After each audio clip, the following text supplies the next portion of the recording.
Ladies and gentlemen, fight fans all around the world. Before we talk some boxing, I want to share with you another piece of scripture that's similar to the scripture I read in the video before. It says, "But Jesus called them to him and said, You know that they which are accounted rule over the Gentiles exercise lordship over them, and their great ones exercise authority over them. But it shouldn't be so among you, but whosoever is great among you should be your servant. And who of you will be the chief? You shall be the servant of all. Even the Son of Man didn't come to be served, but to serve, and give his life a ransom for many." I think that's self-explanatory.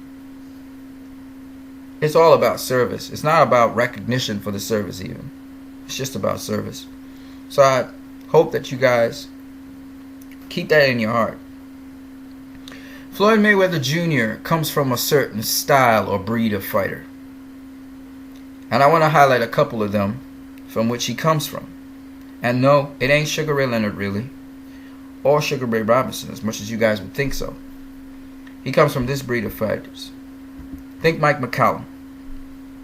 Go into the International Boxing Research Organization, type up Mike McCallum, IBRO, or International Boxing Research Organization, and you'll find a piece on him by Austin Killeen.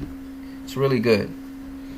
And Mike McCallum did not get his fights with the Four Kings, but solid defense, excellent fighter. Okay, you can go and watch his sparring against Thomas the Hitman Hearns on YouTube. Charlie Burley.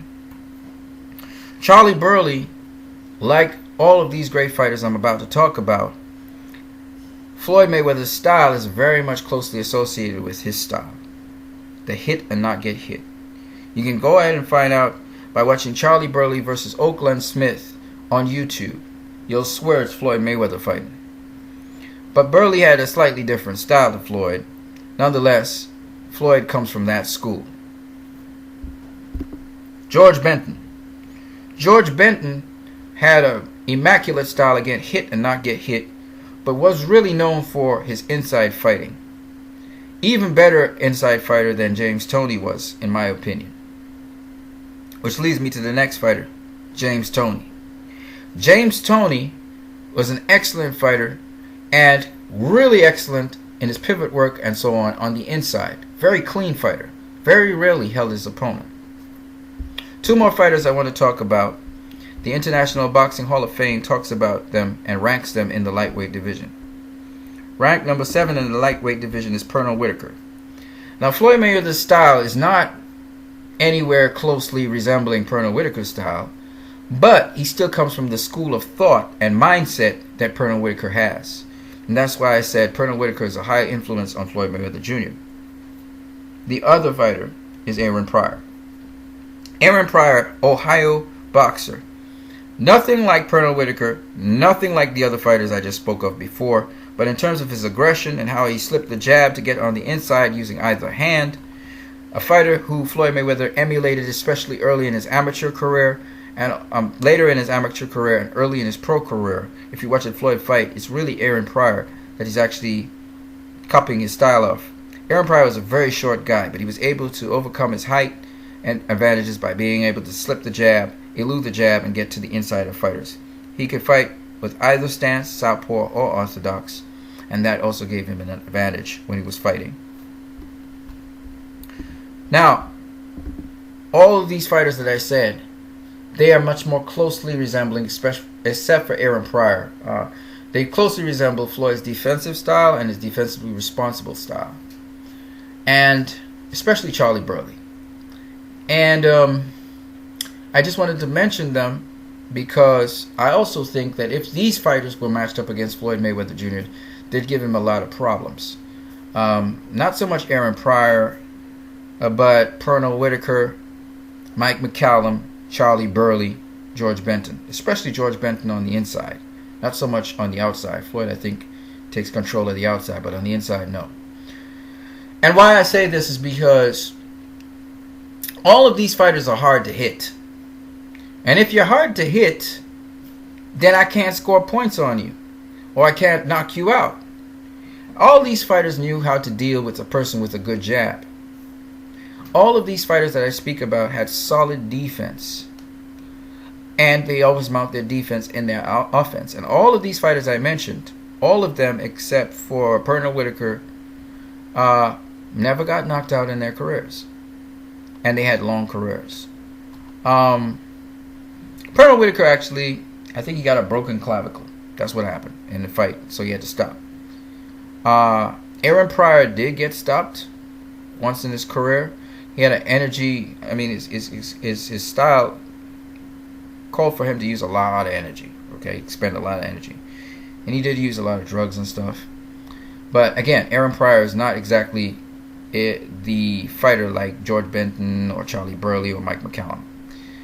And so Floyd actually has a lot more in common with Burley, McCallum, and Benton than he has with Sugar Ray Leonard, Sugar Ray Robinson.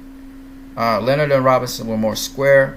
They got hit a lot more, especially to the head and the chest area and the abdominal region. And they were more fundamental and not as subtle as guys like McCallum and Burley and Benton. And even James Toney, to a high extent, was highly elusive because Toney was right in the pocket there, usually right, in the, as we say, in the trenches with you, and you still couldn't hit him because of his pivot work and his upper body movement, and how he dipped and how he would link up to how your body was. So he would feel off your body and be able to slip punches and so on. And Mayweather has a combination of all these guys, but I think that he's taken elements of Burley, elements of McCallum, elements of James Toney, elements of Benton, and this has just made him a whole different kind of fighter, where he could fight on the outside, the inside. I think he has some additional elements in terms of his feinting and just the different kinds of feints he used. So it makes Floyd a very complicated kind of boxer who used the old school traditions and combined some new school stuff.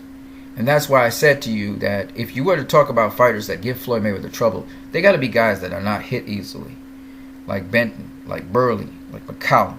Just imagine Floyd Mayweather versus Mike McCallum at super welterweight. Hell of a fight. Hell of a fight.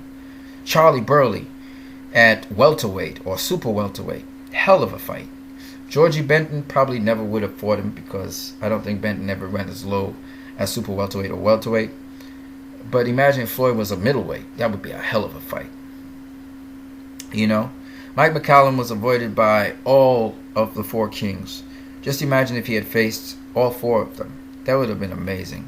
I think he'd have come out near the top at the end of the day. I'm pretty sure he would have knocked out Thomas Hearns.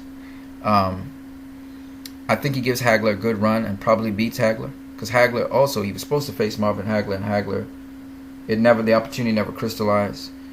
Against Sugar Ray Leonard, I think he would have beaten Sugar Ray Leonard. And I think he would have beaten Roberto Duran. Definitely. Probably even knock him out.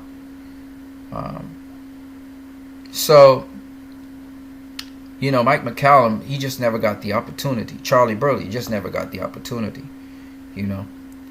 There's another fighter I can think of who was very, very good and he never got the opportunity. Holman Williams. Go check him out. Holman Williams. Very, very good fighter as well. So I just wanted to highlight these guys, and you guys have a great one.